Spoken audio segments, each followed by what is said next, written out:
All right, Herc, it's our first show back together since the end of the transfer window in most places, so we've got a little bit to discuss. Let's do some winners and losers, shall we? I've got a list of about 6 here in front of me. We'll start with a player that you were just talking about, in a position that we were just talking about, and that is, of course, U.S. men's national team goalie Matt Turner, who has been loaned from Nottingham Forest to Crystal Palace, where he's going to be the backup, so the number 2 instead of the number 3. Which is what he effectively was at Forest. Herc, winner or loser for Matt Turner here in the transfer window? I mean, can we call it a win? Forget about where the teams are. Not all wins are big wins, Herc. Not all wins are big wins.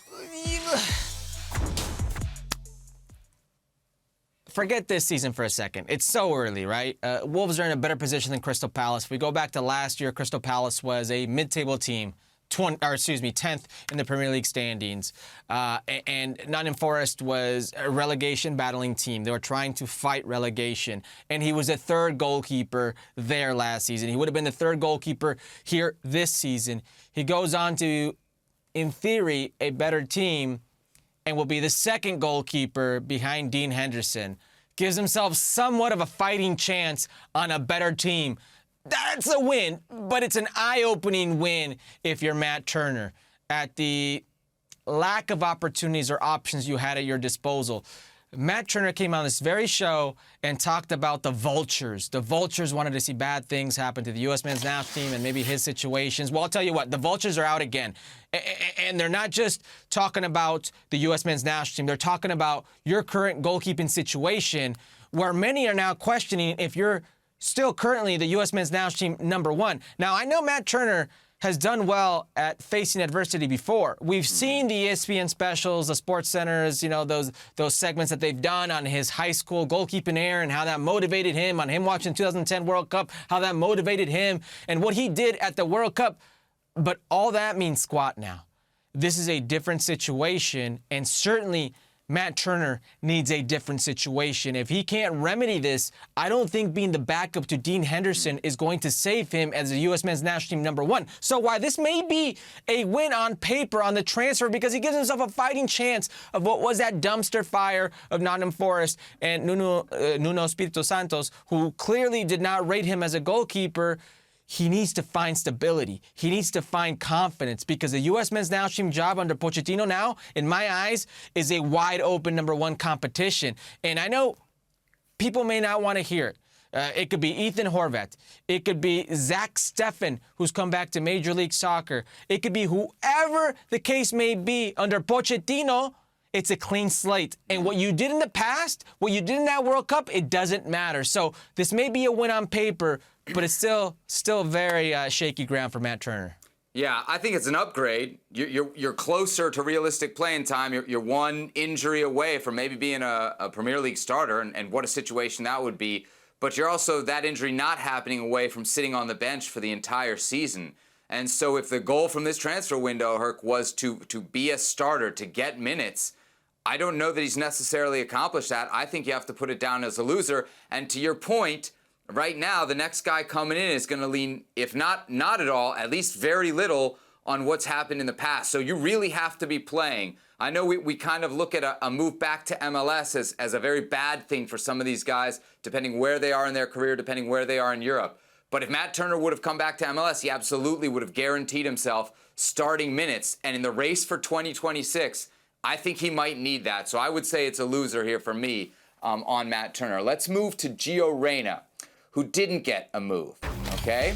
He's still at Borussia Dortmund. Now, he did get the loan move, of course, last season to Nottingham Forest. Thought maybe that would drum up some interest. Obviously, not enough to get him out of Dortmund. Herc, I think I know where you're going with this one, but is there any silver lining here? Can we call Gio Reyna staying at Dortmund with a contract through 2026 a winner? There is a silver lining that at least he's playing somewhat. He wasn't playing any minutes, and now he's at least got 10 minutes. The problem is he's not starting over Julian Brandt in that 10 position. He's not going to start.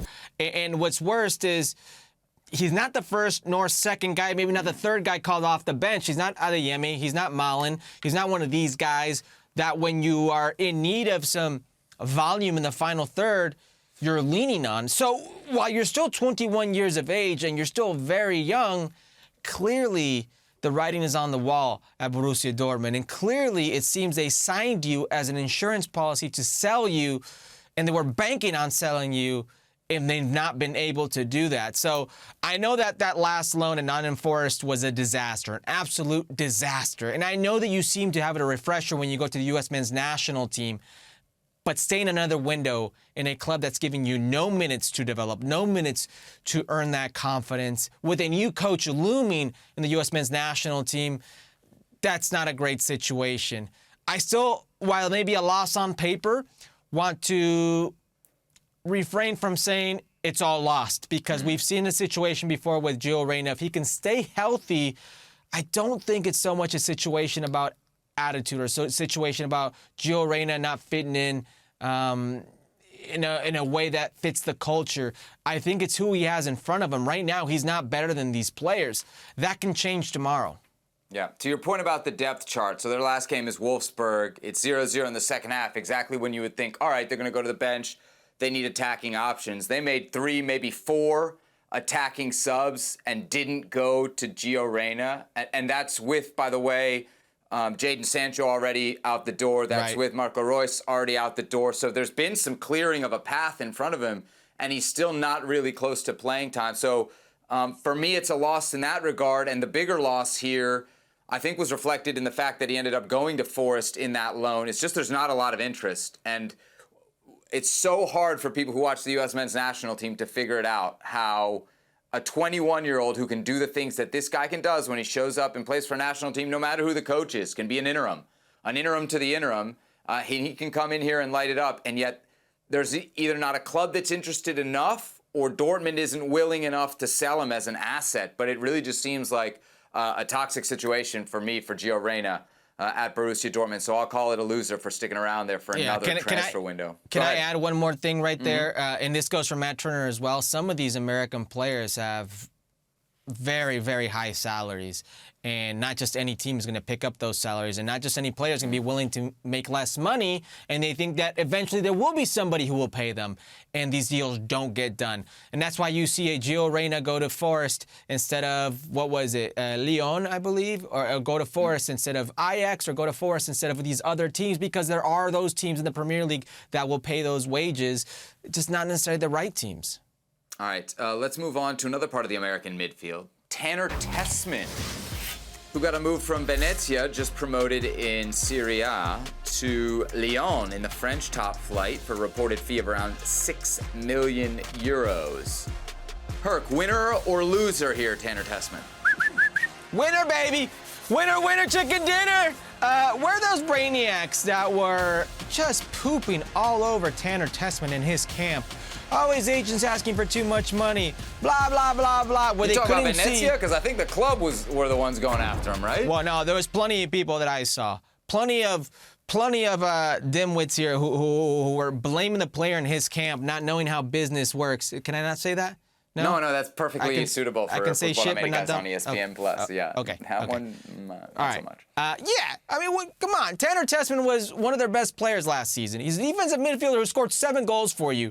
One of the players that you could sell and that you knew that Venezia wanted to sell. It didn't work out to Inter. Why? I don't know. I don't think it was because the player didn't want to go to Inter. It didn't work out at Fiorentina. I will repeat. I don't think it's because the player did not want to go to Fiorentina. It worked out at Lyon. And guess for what? For a reasonable transfer value. And he goes for John Textor, American owner, by the way. You may have heard of this guy. They're doing I've good heard of business. him. Yeah. I've heard of him. Okay, they're doing Half of good Brazil's business. heard of him. Half of Brazil's heard of him. There you go. This is the guy that ranted a profanity-filled rant about corruption in Brazil after his team lost the title. Yes, my type of guy. Yeah. Was he at RSL at one point? Is he still there? I'm not too positive. I don't know, man. These guys are. He's got a lot of teams in his football group. I don't know what they're called. It's good business, man. It's a good player, a young player who's proven himself at a good level. One of the reasons Venezia goes up to Serie A, he was being strong-armed by Venezia. It all works out. Venezia gets their money. There you go. He gets his move. Big winner here. All right, I'm not as convinced. One, because of the American owner that you just mentioned there in John Textor. And I don't know that Ligue 1 is necessarily a step up from Serie A. But anyway, good for Tanner Tesman. He was in Serie B, bro.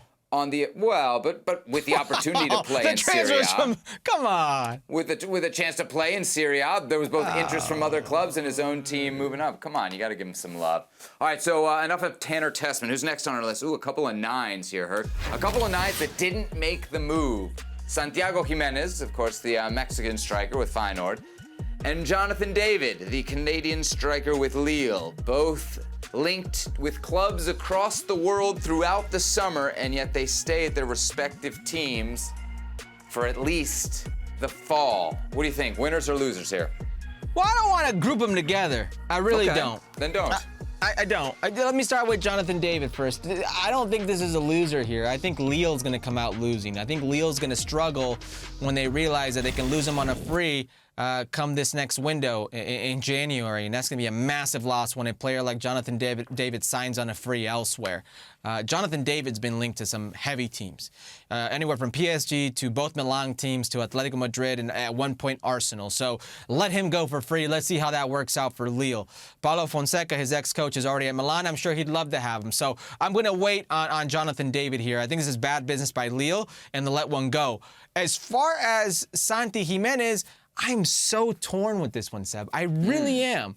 I don't think it's a situation where he says no to the Premier League as much as no to Forest and the opportunities of being a big player or a big contributor, I should say, at Nottingham Forest.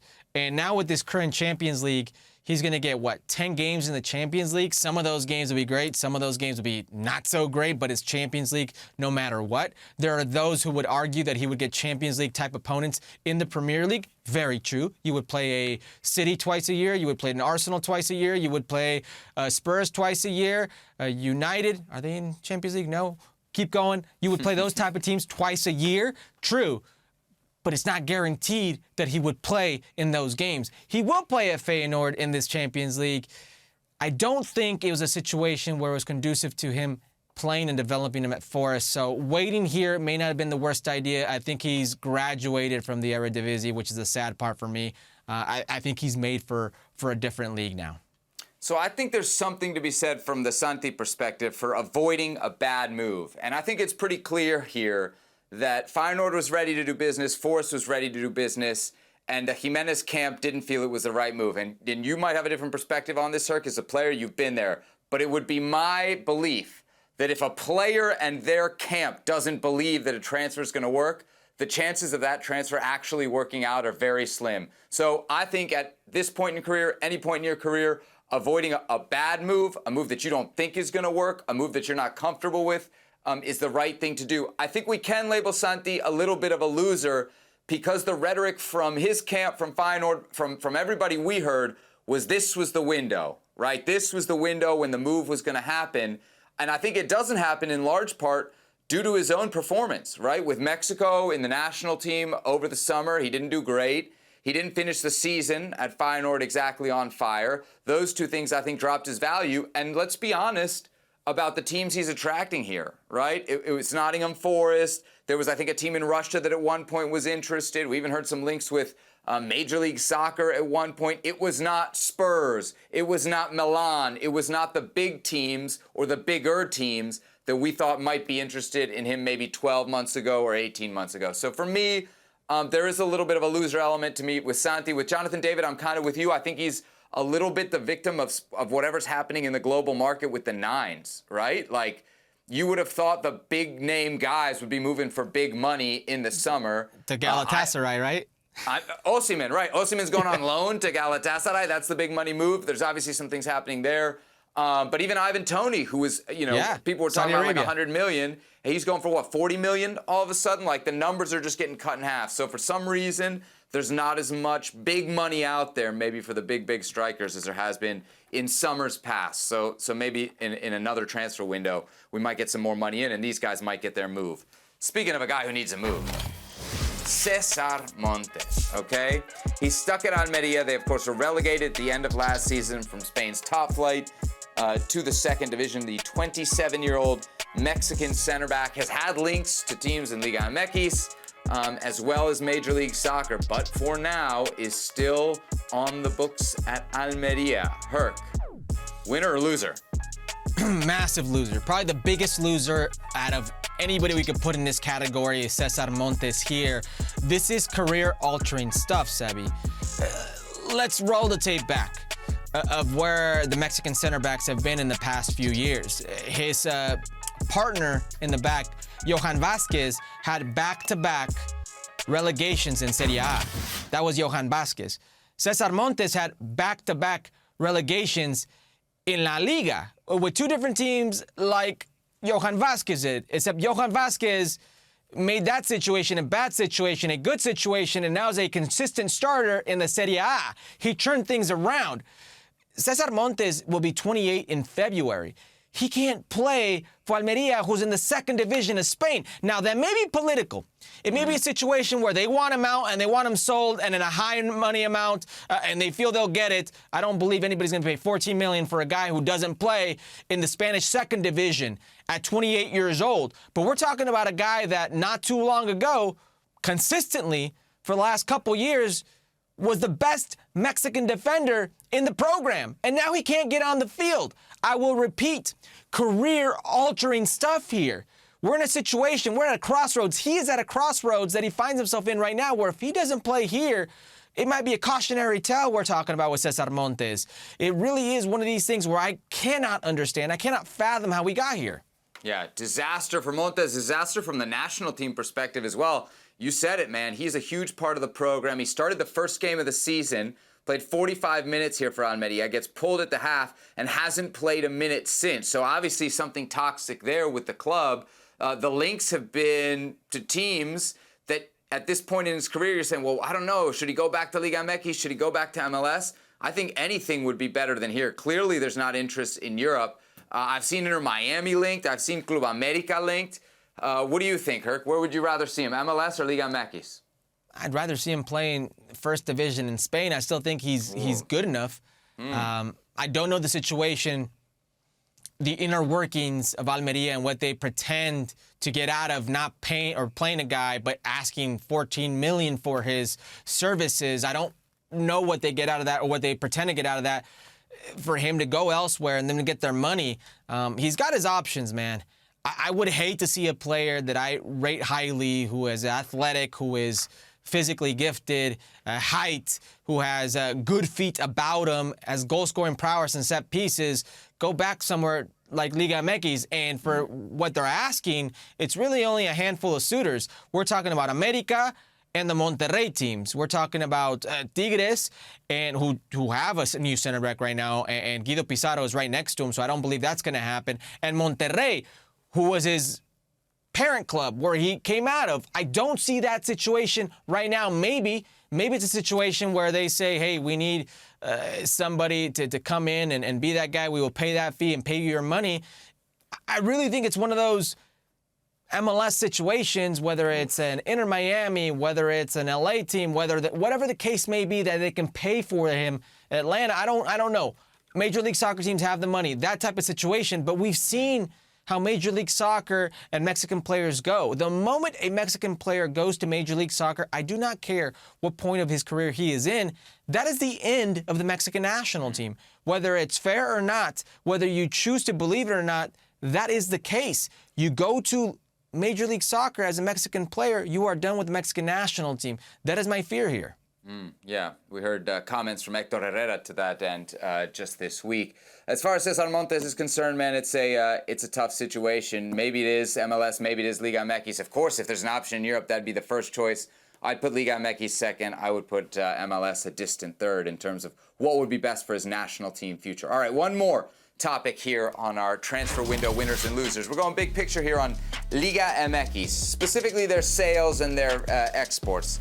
The biggest export, technically, of course, is Julian Quiñones, who was sold for about, $13 million to the Middle East. The biggest sales internally were things like Chiquito Sanchez to America for $10 million, Uriel Antuna to Tigres for, 7 or 8. And the only sale, Herc, of a Mexican player to a first division club in Europe, right? Because there's been some sales to second division teams that are owned by Mexicans, is that guy right there, Rodrigo Huescas, who had to basically fight his way out of Cruz Azul just to get to FC Copenhagen. I can't think of another word for Liga MX other than losers here in the transfer window. Can you? No.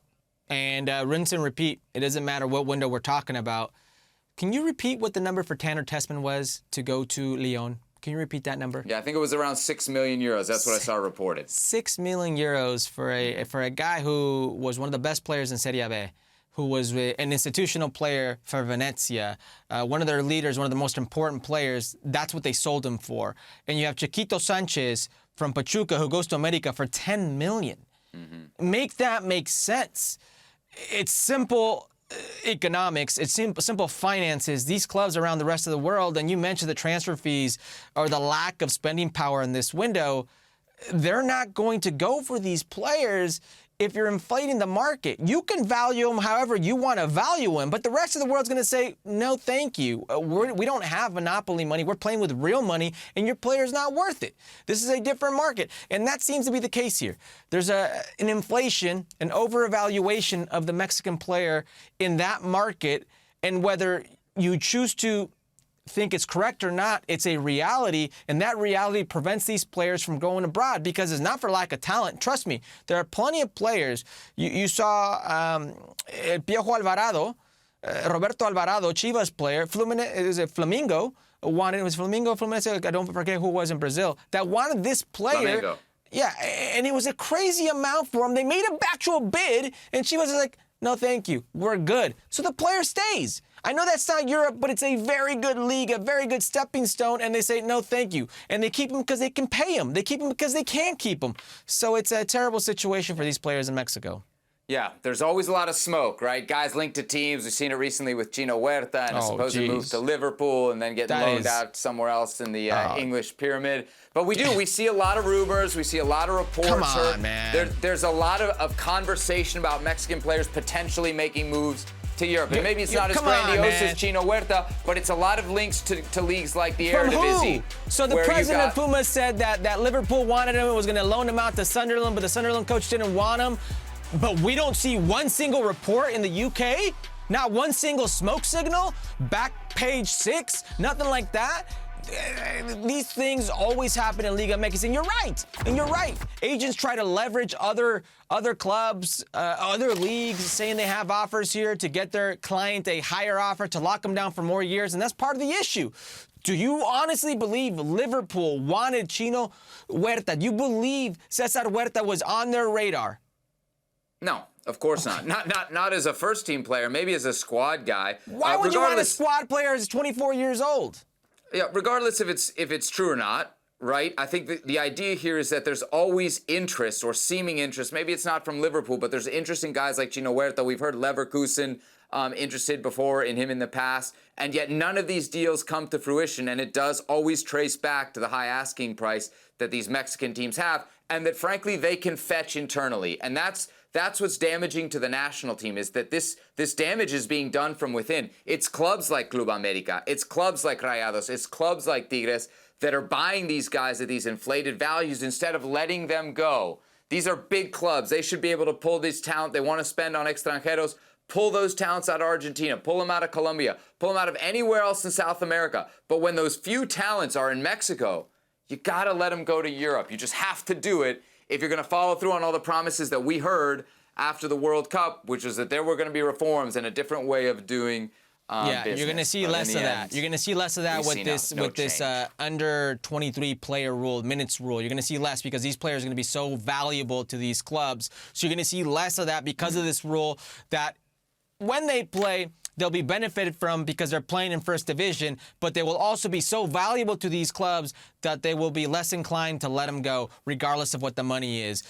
I saw it in my day when I played in Mexico. I played with the Mexican passport. You were much more valuable because you were a Mexican player, because there were so few players back then, and there are even less now of worth. So it's a continual vicious cycle that we're going to see over and over again until things realistically change.